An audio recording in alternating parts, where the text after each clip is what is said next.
Welcome to another episode of the Misfit Wrestling Podcast. I'm your host, Matt the Misfit. Tonight we got AEW Dynamite, September the 28th, 2022.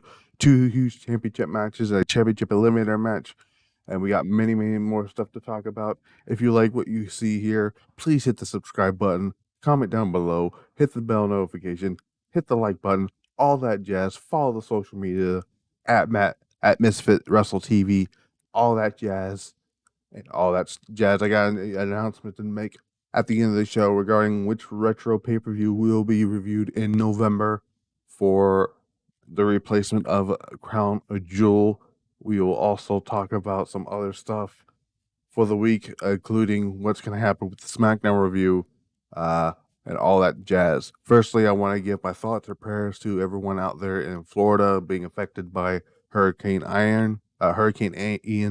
Excuse me. Your thoughts are with me and the rest of the Misfit community. Thoughts or prayers again go out to you guys tonight and for the next few days. Help is on the way. Don't you guys worry. So this show tonight was not all that good, if I'm being honest. Probably one of the most boring episodes of Dynamite, if I'm being real with you. I loved the main event between Jericho and Bandido.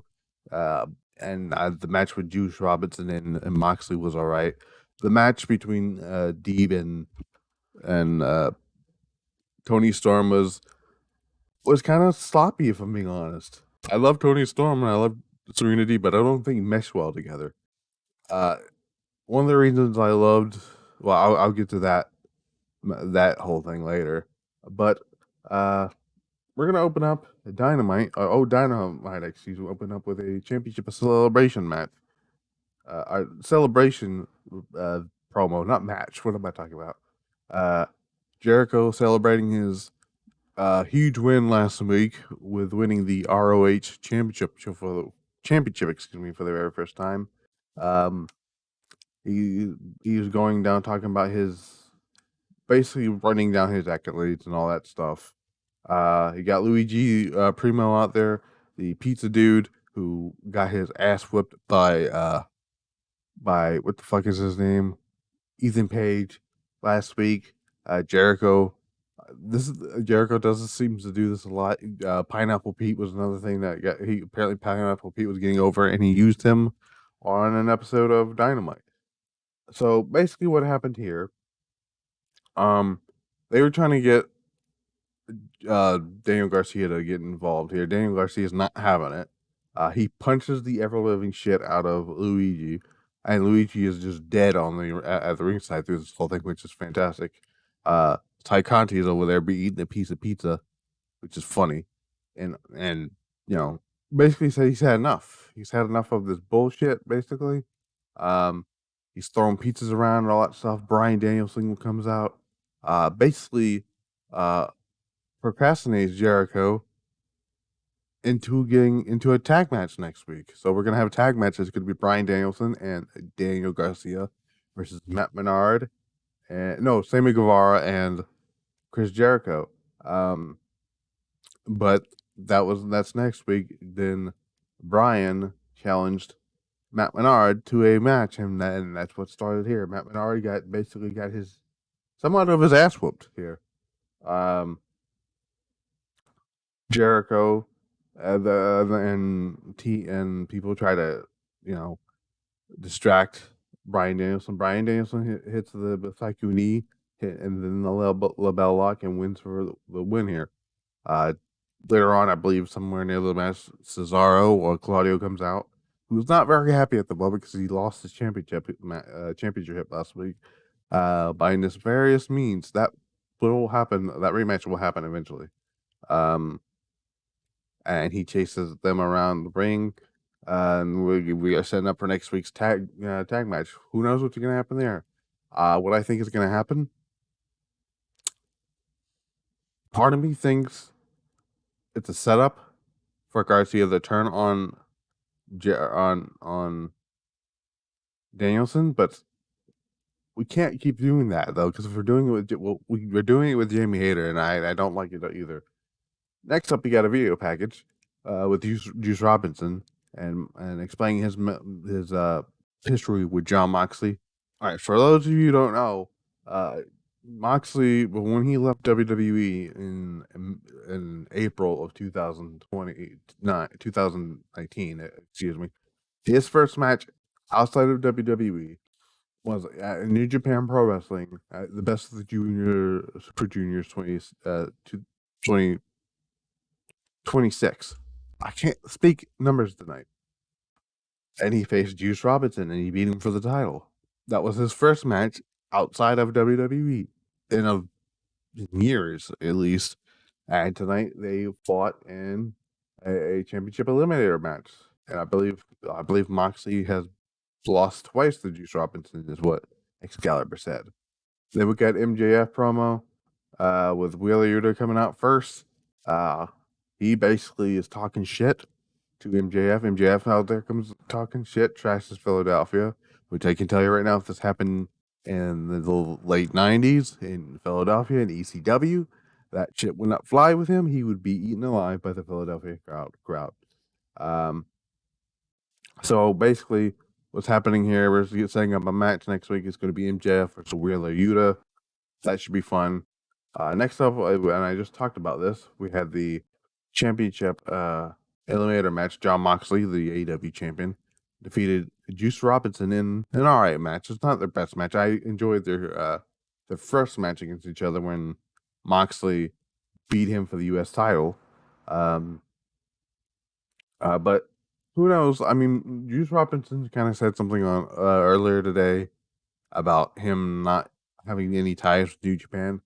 Though I know he's lying through his teeth, because I believe he has a contract through 2023 next year with New Japan. So I know he's telling a lie. That has been proven fact, but who knows there? So Moxley hits a cross-arm breaker submission finisher to get the win. Is how that ends in that form.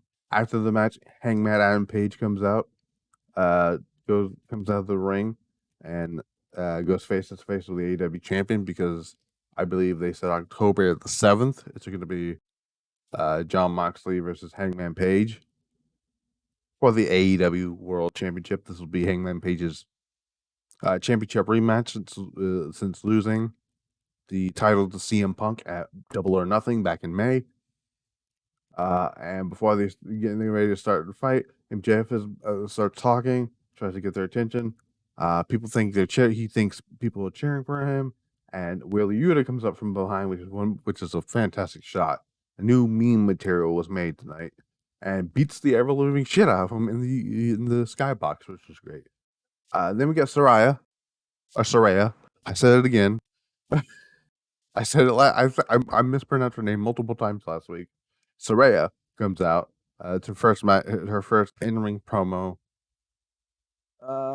in front of fans in like 3-4 years, something like that. She comes out here, says one of her catchphrases, one of the first catchphrases she said when she returned from her injury, which is "I'm back."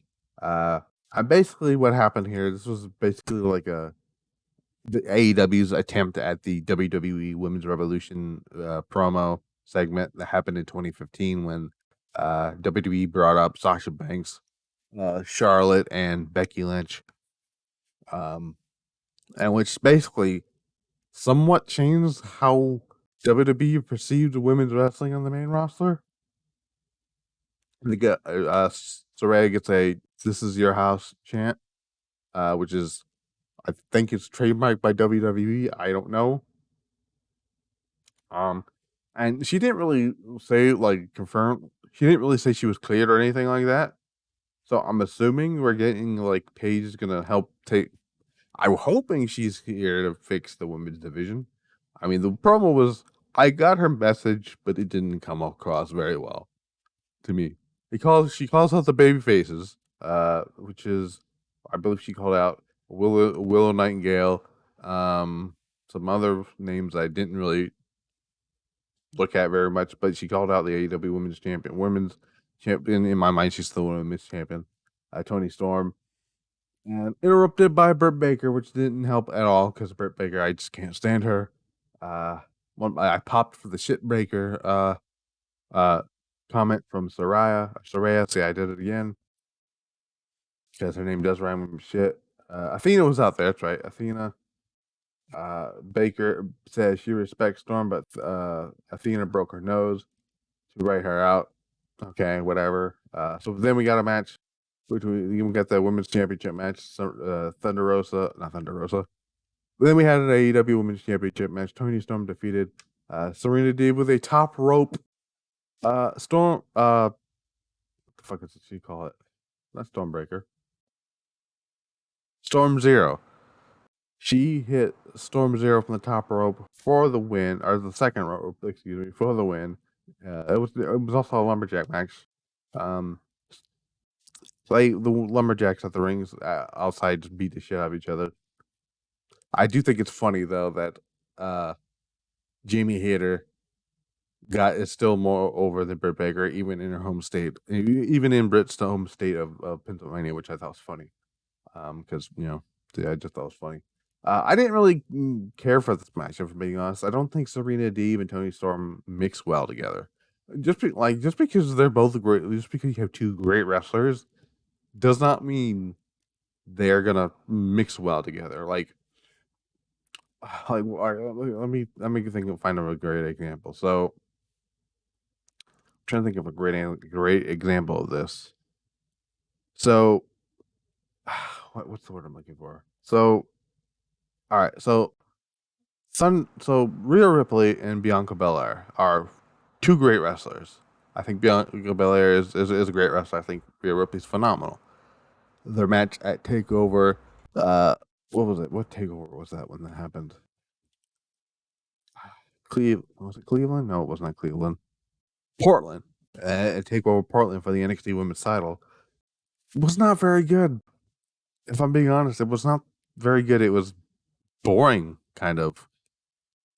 And I didn't normally say that about NXT matches in general. And just because they didn't mesh well together. Not like, I love the Serena Deeb's matches with Hikaru Shida and Rio because they meshed well together. I don't think Toni Storm and Serena Deeb meshed well together. I don't know it's assuming it's going to be, whenever she comes back, it's going to be Thunder Rosa and Toni Storm. Hopefully with Toni Storm winning the championship from Thunder Rosa and having her becoming the main champion. And I don't know. I don't know who's going to beat. My thing is, I'm not actually sure who's going to beat Toni Storm. Because if Saraya is cleared to wrestle, they're probably going to do her and Britt Baker, and I think that's when I think that's when Jamie Hayter's going to cost not Thunder Rosa. Why am I thinking about? That's when Jamie Hayter's going to cost Britt Baker her win and all that stuff. But yeah, it was all right. It's not like the best thing to do there. Then we had a backstage segment with the AEW Tag Team Champions, the Acclaimed. They were shown with Billy Gunn talking about next week is Scissoring Day. Then got interrupted by Keith Lee, who points out Gunn cost them their titles, as he says the champs got carried away. The Gunn said it got two words for them: scissor me. Andrade had this segment here setting up something. Andrade's not very happy. He tweeted. It seemed like he was not very happy. He tweeted out on social media, 30 seconds with a time like a clock emoji. Don't think he's happy that he got 30 seconds of screen time. I wouldn't be happy either. Ricky Starks next defeated some schmuck. Rochambeau. Ricky Starks is a fucking star. I love that dude so much. He's great. And then we got the main event. Next week's. Well, first let me go through next week's show. So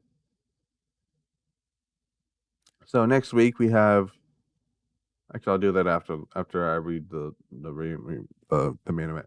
So then we got the main event. Chris Jericho defended the ROH Championship, which is fucking weird to say in 2022, against the former the former Ring of Honor World Champion, Bandido.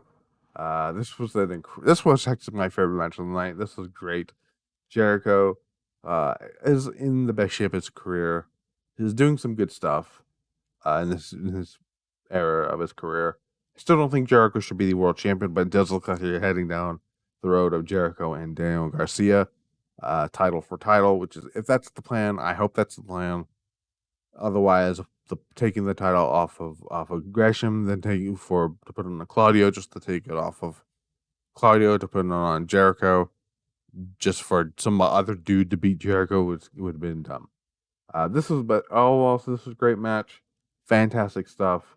Bandido is so much fun to watch. I love this dude. He should Tony Khan. If I like I said, I'm over the whole buying a lot of people, are signing a lot of people, but you should put Bandido on the roster. Bandido is great at what he does. After the match, Jericho wins, by the way, with the Lion Tamer. After the match, Jericho says it's going to be called the Ring of Jericho era has begun and claims that he will destroy its legend and beat every champion except CM Punk, uh, possibly for that's held the ROH title. Then challenges Bryan Danielson to a match in Toronto, which is in October the 12th, I believe. Anyways, anyways, and that's going to be that. Next week's show is stacked. We have Wheeler Yuta versus I must have Wheeler Yuta versus Daniel Garcia. Wheeler Yuta versus MJF. We have the tag match between Daniel Garcia and Bryan Danielson versus Chris Jericho and Sammy Guevara. And I believe we have a title match. We have something with the acclaimed scissoring day. We also have announced for Rampage. The Acclaimed will defend the tag team titles against who are they defending the title against? Somebody. They're defending the titles against somebody. I don't know. I don't really give a shit about Rampage. If you guys want to know what about Rampage, there's that stuff. So we do have some little bit of news to talk about at the end of this thing here. Why there was many absences on this week's episode of Dynamite, and I mentioned it earlier. Hurricane Ian, in Florida, Fightful Select did confirm that both Swerve Strickland and Samoa Joe were scheduled to appear on the show. However, couldn't travel from Florida to Pennsylvania due to the ongoing hurricane. I believe there's some other people that were there that couldn't fly in, but that's mainly the reason why. So there is that. That's basically not a lot of news from Dynamite that came out. So we'll see with that. I don't have really much else to say about about anything else when it comes to AEW. I do know that Fightful Select put out a report earlier today that Saraya's contract is for 3 years. That's the report. Doesn't say if she's going to wrestle or not. Right now, it seems like she's going to help with the women's division because it desperately needs it. There is that. Other than that, we also have some news on the reports on Bobby Fish.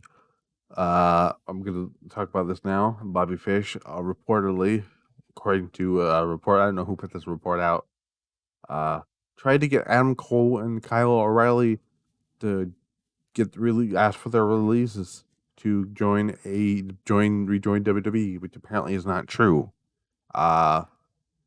We do know that Fightful Select put out a report that Swerve Strickland was approached by WWE to come back for the reunion of Hit Row. Swerve said no. FTR was also reportedly approached by WWE. So who knows what's going to happen there? Malachi Black did, like I said, confirm his release request, but is now taking time off. But he has confirmed that according to him, his contract is not 5 years, unlike Tony was on which is different from what Tony Khan said a few months ago. Back in August, I believe it was back in August when this came out. So who knows what's happening there? Reportedly, more people have asked for their release, according to Dave Meltzer in the Wrestling Observer Radio for the AEW. So who knows what that is? I'm going to take a guess and say Andrade is one of them based on the tweet he put out earlier, and probably maybe Buddy Matthews, because Buddy Matthews is also going to be taking time away from AEW, reported by Fight Select, who reported that. And that's basically it when it comes to AEW news. So that's basically it. So yeah, that's all there is on that. But that's all the news I got there for AEW for the rest of the show. 2 news cycles on my end.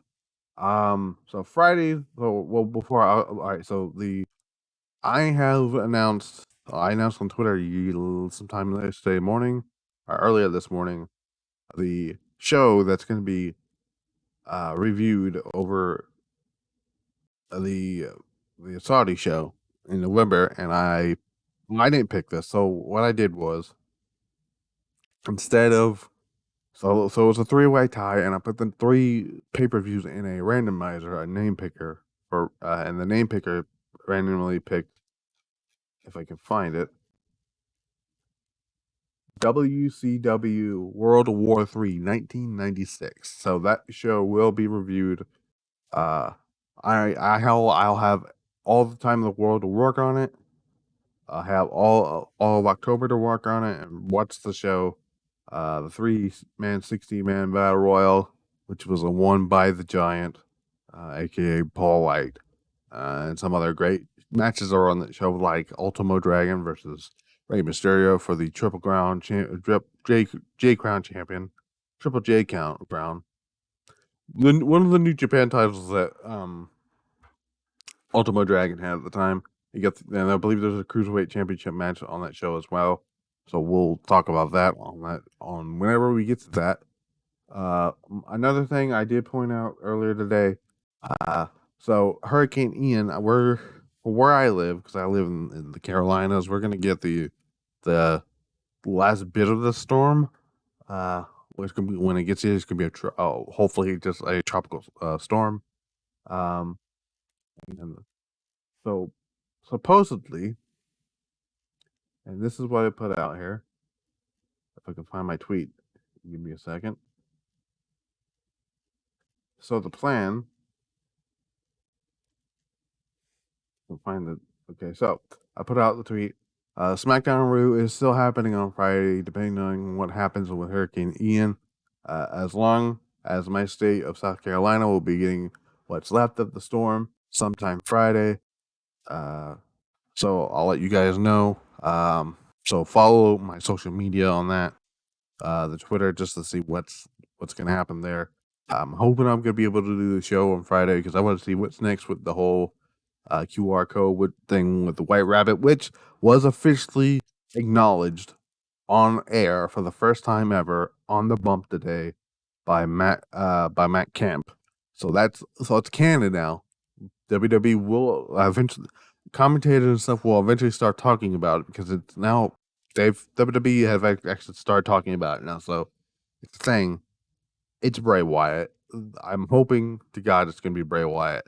A sellout for a crowd looks like it's going to be for Extreme Rules next Saturday. I will be covering that next Saturday, which I'm excited. I'm actually excited for that show. Not for the build's been okay, but the matches are going to be great. This is going to be the first.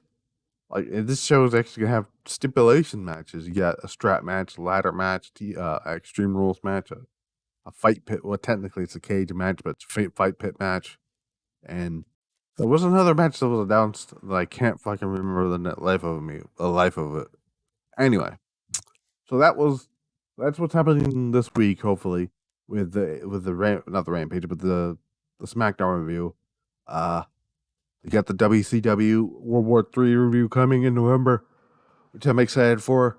Hopefully, if I don't forget about it, I hope I didn't. I hope I don't forget about it. But it's gonna be great. I'm looking forward to some of that stuff. SmackDown.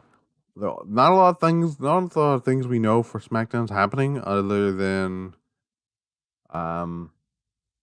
what is the SmackDown preview for this weekend, this Friday, outside of what's happening on with the White Rabbit stuff, which will be the Solo Sikoa match and tag match with Sami Zayn and Solo Sikoa versus Ricochet and Madcap Moss. That's something that will be happening. So that's that's happening. So yeah. But yeah, that's what I have here for AEW Dynamite. Again, not a lot from me personally happens on the show that I enjoyed outside of the championship match, the main event. That is, maybe Juice Robinson is going to be all elite by the end of this weekend. I don't know. Thunder Rosa is not my favorite champion anymore. Toni Storm is a better champion. Based on the fact that she's wrestling every week as the champion, whether she's defending it or as a championship eliminator thing. Jon Moxley is probably my second favorite AEW champion in history, out next to Kenny Omega. But what Jon Moxley is doing right now in AEW and the run he's having right now, he's probably going to be Wrestler of the Year for my show. I will do, like I said, I will have some type of idea of that. There will be a year-end awards type podcast near the end of the year for match of the year and all that stuff. And I know my match of the year is, believe it or not, is still right now. Match of the year for me is still Hangman Page and Bryan Danielson from the first episode on TBS. Not the 1 hour time limit draw that happened on not on that happened last year. The match where Bryan lost he suffered his first loss in AEW. So that's happening. No, that wasn't his first loss. No, it was his first loss in AEW. Don't worry about it. But yeah, that's all I have to say here for you guys this week. I will see you back here hopefully for SmackDown, depending again how everything goes with the Storm. If we're good on Friday night, I can do the review and because I'll be able to probably hopefully watch the show. And then I will see you back. And then we got Monday Night Raw till next week. One of the go home shows. For Extreme Rules, and then we have the other go home show on SmackDown for Extreme Rules, and then we have Extreme Rules itself on that Saturday, with the hopefully returning Bray Wyatt, because that's going to be the headline if Bray Wyatt is back. So there's that. But again, I will see you guys hopefully on Friday. Thank you for listening to this podcast. I will see and all that stuff. Like I said, stay safe out there. If you're in the path of the storm, please stay safe. Help is on the way. I've seen the pictures of the floods and the houses being flooded and all that stuff. Scary stuff. But again, my thoughts and prayers are with you guys in Florida tonight. We'll get through this one. We always get through it. That's what we do. We always get through it. So good night, everybody. Peace out.